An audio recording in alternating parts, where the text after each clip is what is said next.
channel. Today I want to share with you guys a new product that I have been super excited to try out, and this is the Urban Decay All-Nighter Foundation. If you're not aware, Urban Decay is really popular for their all-nighter setting spray. A lot of people swear by it. So when I heard this bad boy was coming out, I was like, I need it now.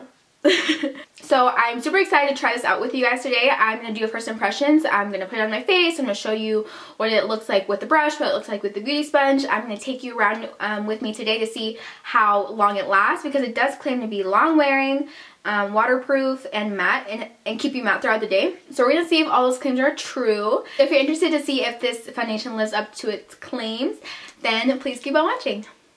Hi guys. Okay, so this is what the packaging looks like. I'm in the color, I think I got a color way too light for me. I got 3.25 and I think I'm like a 4, 4.5, or a 5. So we're going to see how this works out. This is what the actual packaging looks like. It's very sleek. It's actually really cool looking, and it has a pump, which is very nice and hygienic. I'm going to pump this out. It's pretty creamy. You can tell that it's not watery. There we go. But first I'm going to prime. My skin's feeling kind of dry today, so I'm going to prime with the Marc Jacobs Hydrating Primer.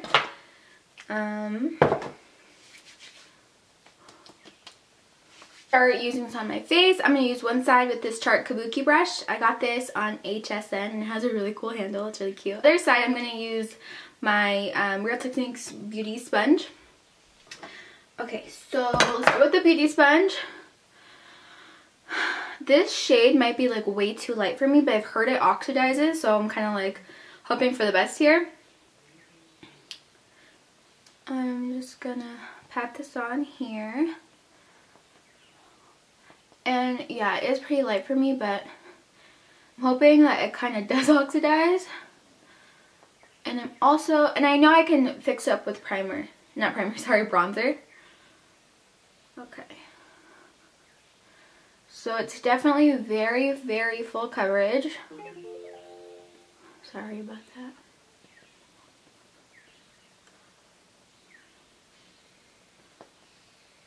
I don't even think I need to add another layer.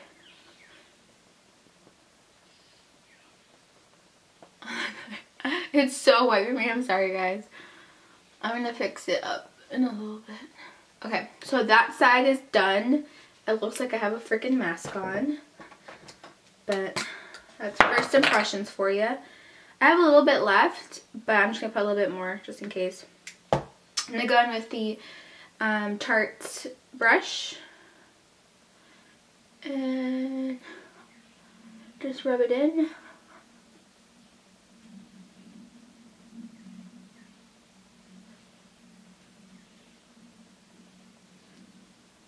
I kind of like this side better just because it looks more natural with the brush than with the Beauty Blender. I feel like the Beauty Blender makes it look kind of like a mask. But overall it has really good coverage. It feels really nice on the skin. I'm going to put a little bit more. But I definitely really like how it looks like with the brush. I usually always use my beauty sponge, but since this is so full coverage, I didn't know how it was going to turn out. And yeah, I really like it with the brush. It feels really good on the skin. I like how it hides my acne scars. And I don't need that much product. I think I squeezed out like a pump. Maybe a pump and like a third. Yeah, okay, so I'm going to finish the rest of my makeup. Bronze up my skin because I really need it, and I'll be right back. Hey guys, I'm back. Okay, so I'm definitely loving the foundation. It's definitely oxidized. It feels really, where's my mirror? It feels really nice on the skin. It looks really good. Like I'm very matte. It covered everything with such little amount of makeup, and like I said, it definitely oxidized a little bit. Definitely go like a shade or two darker, but it works. It definitely works. I don't look like crazy pale. I recommend, if you're going to go to Sephora and Ulta and try to find your shade, put it on your neck and walk around and see if it oxidizes. I'm actually going to go run some errands, do some things, And I'm going to be checking in with you guys throughout the day so you guys can see how my makeup is lasting, if a lot of oil is going through, because I know this does claim to be a full coverage long wear matte finish oil-free waterproof foundation. I'm probably not going to run through the sprinklers today to see if it's waterproof, but I will check in and see if it does you know, last a long time and if it does keep me matte. It might be iPhone quality just because I don't feel comfortable taking out my DSLR. I'm just so clumsy I might break it. So I'll stay updated with you guys and I will see you in a little bit. Hi guys, so I'm currently at lunch right now. And it is, what time is it guys? 1:14. Okay, so it's 1:14 and I put on the foundation at 11 o'clock. And I'm still pretty matte. I mean, you can tell my highlighter's on there and it's like full coverage still. So I'm still really liking it so far. It feels really good on the skin. Like it's like 100 degrees outside, huh? Or like 90? It's pretty hot outside, right? Yeah. So it's lasting through the heat, which is really good. Okay, and I will check in again in a little bit to see how the foundation's wearing. Okay, hi guys. What time is it? I keep forgetting to check the time. 3:35. It's 3:35. Okay, and I put the foundation on at 11, so it's been a couple hours. Still going strong. I still am a little oily. I mean, I'm a little oily on my nose, but it's not anything horrible. So yeah, I'm gonna keep checking in. I'm liking it so far. It feels really good. I don't feel the need to blot yet or to put any powder on, but I do see a little bit of oil peeking in. So I will check in with you guys in a couple more hours. Check-in, it's 9:38 and I recorded my video or put on my foundation at 11 a.m. and for the most part this foundation stayed intact.